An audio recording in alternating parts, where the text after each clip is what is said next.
Hello, good morning, students. How are you all? I hope all are good. So, here it's Gurpal Singh in front of you, and today in this video, we are going to study a very interesting topic from the financial statements. As you know very well, yesterday we have uploaded one video regarding trading and trading account, right? कि what is trading account?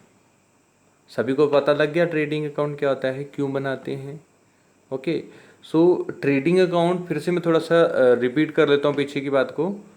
आज की video में हम लोग बात करेंगे profit and loss account के बारे में। उससे शुरू करने से पहले हम थोड़ा सा बैकअप ले लेते हैं, रिवाइज कर लेते हैं ट्रेडिंग अकाउंट के बारे में कि ट्रेडिंग अकाउंट है क्या बेटा।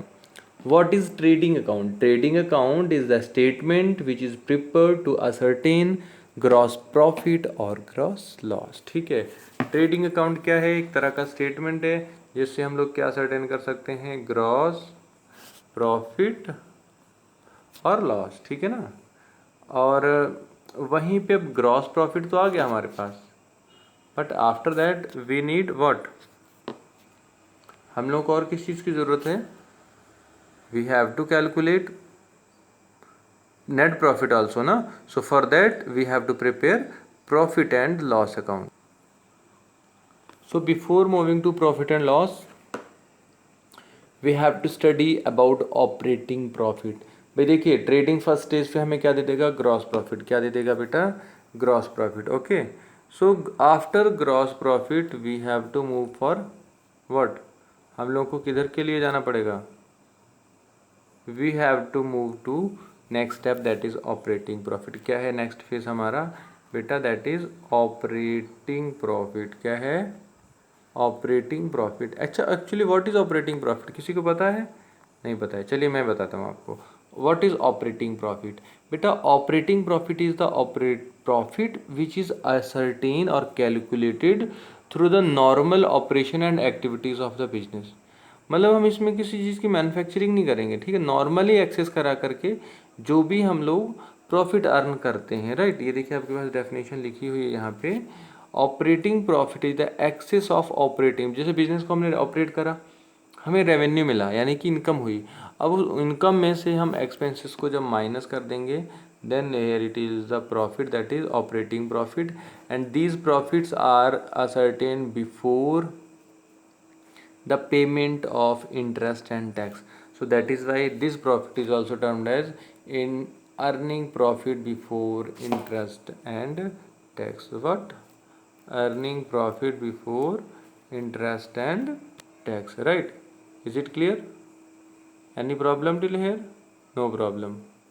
Okay, फिर से बता दूं आपको, जैसे एग्जाम्पल था हमारे पास में भी एग्जाम्पल वन कि that 10% interest on long term loan was raised. अब 10% कंपनी ने लोन लिया। फॉर एग्जांपल बात करते हैं, कंपनी ने 10% लोन इंटरेस्ट पे लोन लिया हुआ है, ठीक है। सो अब उस लोन को चुकाने के लिए हमें पेमेंट इंटरेस्ट का भी देना पड़ेगा। बिजनेस को ऑपरेट करने के लिए रेगुलरली इंटरेस्ट पेमेंट करना पड़ेगा। Okay, so that is the payment regular expense. So by deducting operating expenses from gross profit we can calculate operating profit, okay, or you can say net operating expenses. Is it clear? Now I am showing you one activity and here you have to select one alternative, okay. After this we will move forward to the next activity, okay. Is it clear? So what activity is saying here? In this activity you have to collect correct MCQ. आपको सही MCQ choose करना है कि जो financial statement है वो क्या consist करता है। कोई बताएगा? ट्रायल बैलेंस को कंसिस्ट करता है, प्रॉफिट एंड लॉस को करता है, या बैलेंस शीट को करता है? Always financial statement include profit and loss account, balance sheet, right. तो second and third will be correct, okay. Now think आपको ये सारे आंसर्स कमेंट सेक्शन में देने हैं। सेकंड क्वेश्चन है मेरा, choose the correct chronological order, choose the correct chronological order of ascertainment of profit from the profit and loss account. मतलब correct chronological order क्या होगा? आपको फिनेंशियल स्टेटमेंट बनाने में, ठीक है, फाइनेंशियल स्टेटमेंट्स बनाने के लिए करेक्ट क्रोनोलॉजिकल ऑर्डर क्या होगा। Yesterday we have discussed the first ledger which we have to prepare, that is trading account. ठीक है, हमारा जो पहला लेजर है जो हमें सबसे पहले बनाना होता है वो क्या है, ट्रेडिंग अकाउंट है बच्चे। क्या है, ट्रेडिंग अकाउंट है बेटा। क्या है, trading account. And this trading account gives us what, gross profit. इस ट्रेडिंग अकाउंट से हमें क्या मिलता है, ग्रॉस प्रॉफिट। एंड बेटा this gross profit move towards, किधर को चला जाता है ये, it moves to profit and loss account. ठीक है, अब इस प्रॉफिट एंड लॉस को जब हम लोग कैलकुलेट करते हैं, so from here we will get net profit और नेट लॉस मिलेगा हमें, है ना।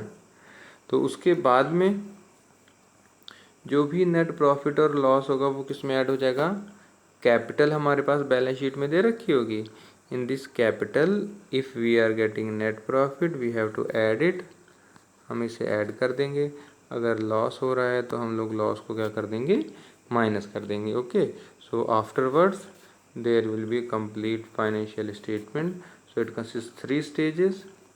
Okay, trading, profit and balance sheet, TPW, TPW। Okay, तो देखिए कैपिटल आया सबसे लास्ट में, फिर आया आपका प्रॉफिट एंड लॉस, फिर आया gross profit. Okay, so here correct answer is, trading ने क्या दिया, GP, net profit and loss ने क्या दिया, net profit, and balance sheet ने फाइनेंशियल परफॉर्मेंस शो कर दी।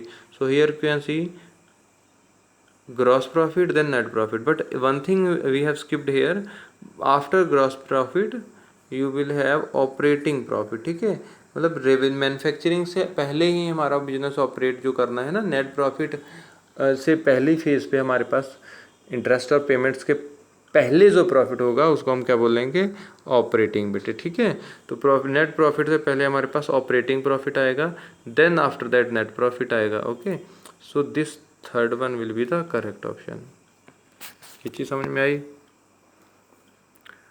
थर्ड पॉइंट कह रहा है, while calculating operating profit from the following are not taken into account, normal transaction, abnormal expenses of purely financial nature. जो कौन सी नहीं ली जाएगी, abnormal transactions. Okay, next one is which of the following is correct, operating profit is equal operating profit, no, operating profit नहीं, gross profit minus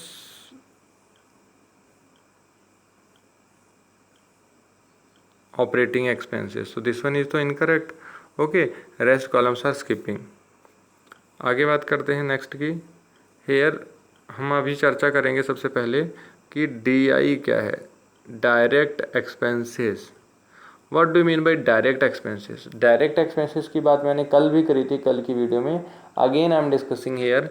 बेटा direct expenses का मतलब होता है जो direct payment manufacture of goods and services related होती है, कि हमें किसी चीज़ की मैन्युफैक्चरिंग करनी है तो उस मैन्युफैक्चरिंग को करने के लिए हमें क्या है, जो खर्चा जरूरी है, जैसे आप प्लांट लगा रहे हो, ठीक है, you are willing to put a plant of bricks. ठीक है, ब्रिक्स बनाने का प्लांट आप शुरू करना चाह रहे हैं, किसका, related to bricks. So for it you have to purchase soil, आपको मिट्टी खरीदनी पड़ेगी, सैंड खरीदनी पड़ेगी, ठीक है, you need labor, so all these expenses which are directly dependent upon production, okay, without that we cannot manufacturing or we cannot start manufacturing, so that all are called as direct expenses। okay, जैसे wages हो गया, employees को आपको देनी है, ठीक है, बिना एम्प्लॉय के काम नहीं होगा। ओके, फैक्ट्री की लाइटिंग का किराया है, कोल है, वाटर है, फ्यूल है। Okay, so these are the pillars without whom production can not be performed. Okay, so इन्हें तो आना ही आना है, इन्हें तो क्या है, हमें लेकर के ही आना पड़ेगा। Okay, so wages are treated as direct expenses. Similarly sales constitute main item of revenue of the business, so the excess of sales over purchase. अब जब हमारे पास क्या प्रॉफिट हुआ या क्या नुकसान हुआ ये भी तो सर्टेन करना है ना, तो उसके लिए क्या है, हम लोगों को जो भी सेल्स हुई है हमारी फर्म में, क्या हुई है, whatever sales are there, हम जब सेल्स से क्या माइनस कर देंगे, what we have to subtract, purchases. जब सेल से बेटा परचेसेस माइनस कर दिया जाएगा, then you will get gross profit. तब आपको क्या मिल जाएगा? ग्रॉस प्रॉफिट मिल जाएगा। Is it clear? Now what are indirect expenses? Indirect expenses is the second part. ये क्या है? सेकेंड पार्ट है प्रॉफिट एंड लॉस अकाउंट का। Okay, so here all gains other than sales. ठीक है, सेल्स के अलावा जितनी भी इनकम हुई है वो सारी आपकी प्रॉफिट एंड लॉस अकाउंट में क्रेडिट हो जाएंगी। ठीक है, और जितने भी इनडायरेक्ट एक्सपेंसेस हैं एक्सेप्ट डायरेक्ट एक्सपेंस जो ट्रेडिंग में रिकॉर्ड कर चुके हैं, that all will be transferred here in debit side. Is it clear? ये चीज़ें सारी समझ में आ गई। आगे बढ़ते हैं। नेट प्रॉफिट कैसे कैलकुलेट किया जाएगा? क्या? How we can calculate net profit. ठीक है, नेट प्रॉफिट कैसे कैलकुलेट किया जा सकता है? See, to calculate net profit, net profit को कैलकुलेट करने के लिए जो भी आपको ट्रेडिंग से जीपी मिलेगा उसमें से आपको अदर इनकम को, जो भी ऑपरेटिंग एक्सपेंसेस हैं उनको माइनस करना होगा, देन इनडायरेक्ट एक्सपेंसेस को माइनस करना होगा, देन अदर इनकम को आप ऐड करेंगे, then you will gate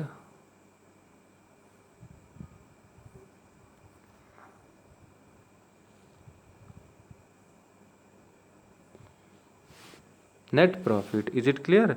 So to transfer this profit and loss account, we have to write entry profit and loss account debit to capital. If loss will be there, then what we will write? Then we have to write capital debit to profit and loss account. Okay, आगे बढ़ेंगे।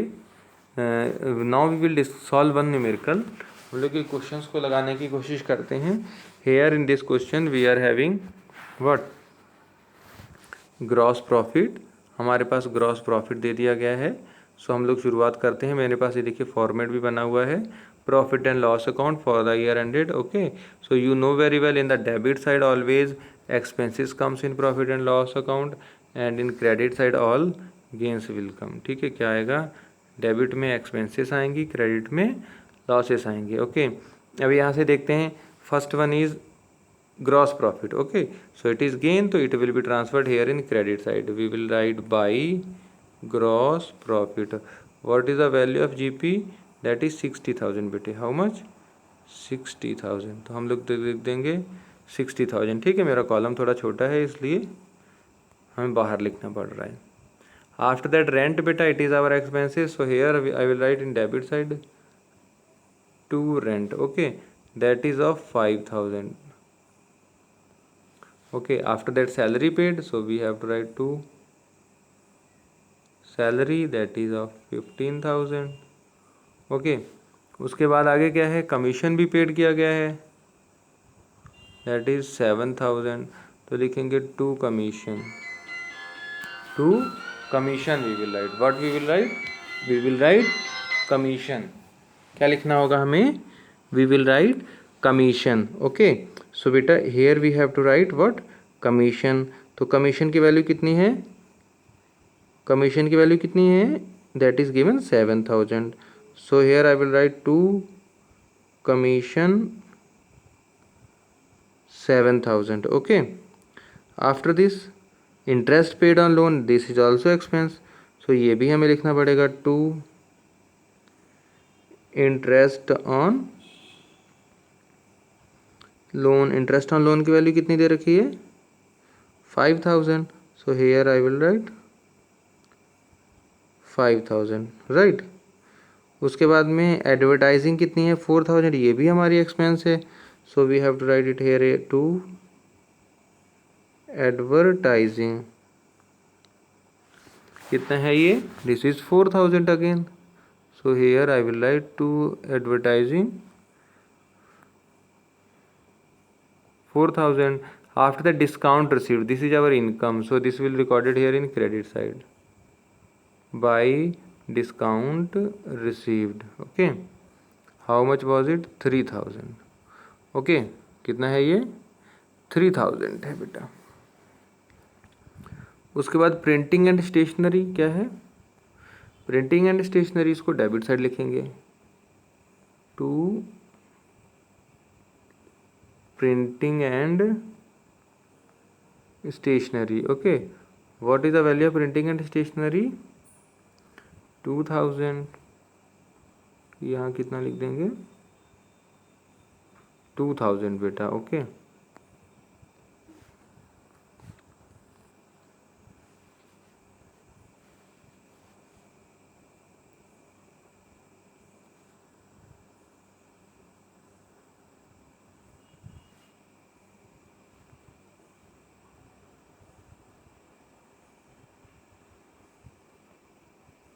After stationery what is given? Legal charges that is 5000, ये भी हमारा expense है, तो debit में आ जाएगा to legal charges. ठीक है, लीगल चार्जेस कितना है? 5000। So here I have to write 5000। Okay, उसके बाद में आगे देखते हैं। बैड डेब्ट्स 1000, बेटा ये भी हमारी एक्सपेंस है, सो ये भी यहाँ लिखना होगा टू बैड डेब्ट्स। ठीक है, बैड डेब्ट्स की वैल्यू कितनी है? 1000। सो हम कितना लिख देंगे यहाँ पे? देखिए ये सारे एक्सपेंसेस हैं, तो हमने ऑलरेडी डिस्कस कर लिया है कि जितने भी एक्सपेंसेस होंगे वो किधर चले जाएंगे? Debit side. ओके, इसके बाद डेप्रिसिएशन है 2000। ठीक है, तो डेप्रिसिएशन यहाँ पे लिख जाएगा टू डेप्रिसिएशन 2000। ओके, उसके बाद आगे देखेंगे, आगे क्या है? इंटरेस्ट रिसीव्ड 4000, तो ये लिख दिया जाएगा क्रेडिट साइड में बाय इंटरेस्ट रिसीव्ड। कितना है ये? 4000। सो हेयर आई विल राइट 4000। ठीक है, उसके बाद लॉस बाय फायर 3000 है बेटा, ये भी हमारी एक्सपेंस है, तो लिख देंगे टू लॉस बाय फायर। कितना है ये? 3000। तो यहाँ पे कितना लिख जाएगा? 3000 बच्चे। ठीक है ना, तो ये चीज़ क्लियर हो गई, ये चीज़ क्लियर हो गई।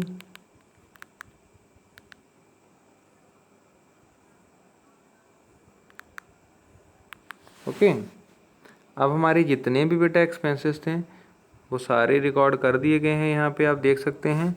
ठीक है, थोड़ी सी लाइंस टेढ़ी हैं, सॉरी फॉर दैट। जितने भी एक्सपेंसेस सारे मैंने डेबिट में लिख दिए हैं। 5000, 15000, 7000, देन 5000 अगेन, 4000, 2000, ये जितने भी एक्सपेंसेस थे वो सारे डेबिट में आ गए हैं। And in credit only 3 items are there. एक तो हमारा ग्रॉस प्रॉफिट ट्रांसफर हुआ था और बाकी 2 इनकम है। अब मोस्ट प्रोबेबली दोनों साइड का हम सम करेंगे, इस साइड का भी और इस साइड का भी, और यहाँ लिख लेते हैं। यहाँ डेबिट का ऊपर लिख लेंगे, क्रेडिट का ये डेबिट का आ जाएगा, यहाँ क्रेडिट का आ जाएगा। किसका आ जाएगा? क्रेडिट का। ठीक है, जिस साइड का ज़्यादा होगा, अगर क्रेडिट से ज़्यादा हो गई तो लॉस हो जाएगा, प्रॉफिट हो जाएगा, और अगर डेबिट ज़्यादा हो गई तो क्या हो जाएगा? लॉस हो गया। Now here the sum of credit side is 67000। Credit side का सम कितना आ रहा है? 67000। ओके, एंड डेबिट साइड कितना आ रहा है? 15,527, 27, 532, 36, 38, 43, 44, 44, 2, 46, 3, 49, right? 49 is coming if I am not wrong. 49 minus कर देंगे, 7 में 4 जाएगा 3, 6 में 4 जाएगा 2, 23 will be the net profit. Okay, तो मोस्ट प्रोबेबली अगर सही आ रही है वैल्यू ये, तो यहाँ आ जाएगा आपका 2 नेट प्रॉफिट, जो भी हमारी वैल्यू आ रही है दैट इज़ 23,000। ठीक है, यहाँ पे कितना आ जाएगा? 23,000, और फिर टोटल एक ही लाइन में दोनों साइड लिख दिया जाएगा। मान लीजिए अगर डेबिट साइड कम होती, क्रेडिट ज़्यादा हो जाती, ये ऐसे ज़्यादा हो जाती, जितनी आ रही है ये कम हो जाती, तो हम यहाँ पे क्या लिख देते? तब हम लिख देते यहाँ पे by gross, sorry by net loss. ठीक है, क्या लिख देते? By net loss. जैसे टू नेट प्रॉफिट लिखा है, in the same way I will right net loss. ठीक है, अभी इस बार को अब आपको इस क्वेश्चन को properly you have to note down on your notebooks, okay, and try to solve this question, okay. So this was the question related to profit and loss. Entire format, all the things related to profit and loss account I have discussed here. So keep in your mind always you have to transfer all indirect expenses in profit and loss account. ठीक है, direct तो कुछ ही limited ही खर्चे हैं, वो हमने already बात कर ली है, okay. So this was the thing, इतना ही हमें बताना था. आई होप आपको समझ में आ गया होगा प्रॉफिट एंड लॉस अकाउंट किस तरह से बनाया जाएगा. So thank you students for watching this video. Bye bye, take care.